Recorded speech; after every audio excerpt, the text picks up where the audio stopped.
আমি fried rice বানাবো, তার জন্য প্রথমে আমি জল নিয়ে নিয়েছি সসপ্যানের মধ্যে। তারপর আমি দিয়ে দিলাম তেজপাতা গোটা, লং, এলাচ, দারচিনি জলের মধ্যেই দিয়ে দিলাম। জলটা আমার কিছুক্ষণ ফুটতে দেবো, ফুটে উঠলে তারপরে চালটা দেবো। আমি এখানে 750 ফ্রাইড রাইসের চাল নিয়ে নিয়েছি। দেখো,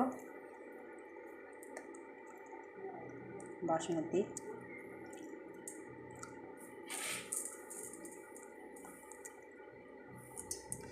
চালগুলো এবার আমি ধুয়ে নেব ভালো করে 3-4 বার। চালটা আমি 3-4 বার ভালো করে ধুয়ে নিয়েছি। জলটা আমার ফুটে গেছে। আমার ধুয়ে রাখা চালগুলো এবার আমি দিয়ে দেবো।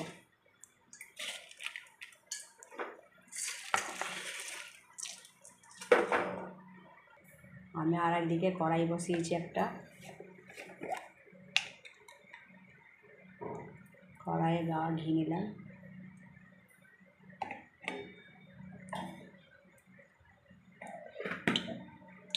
কেটে রাখা আমার ক্যাপসিকাম, গাজর আর কাজু কিশমিশটা ভেজে নেব। প্রথমে আমি কেটে রাখা গাজরটা দিয়ে দিলাম।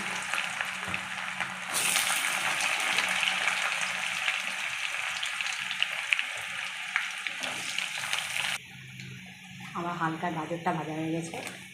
আমি এবার ক্যাপসিকামটা দিয়ে দিলাম।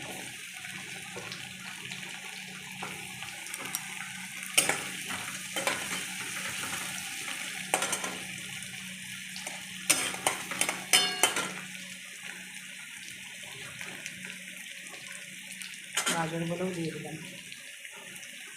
সব একসঙ্গে ভেজে নেব।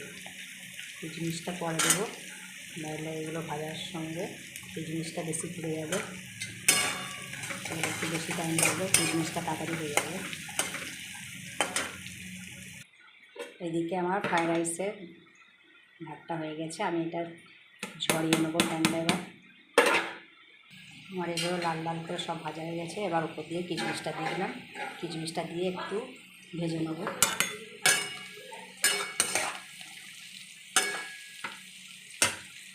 আমি একটা ঝান্নার মধ্যে জলগুলো ঝরাতে দিয়ে দিয়েছি, স্টিলের ফুটো ফুটো গামলার মধ্যে। ভালোভাবে জলটা আমার ঝরে গেছে। একটা গামলার মধ্যে জলটা জড়াতে দিয়েছি, ভালোভাবে সব জল ঝরে গেছে। এদিকে আমার সব ভাজা হয়ে গেছে লাল লাল করে।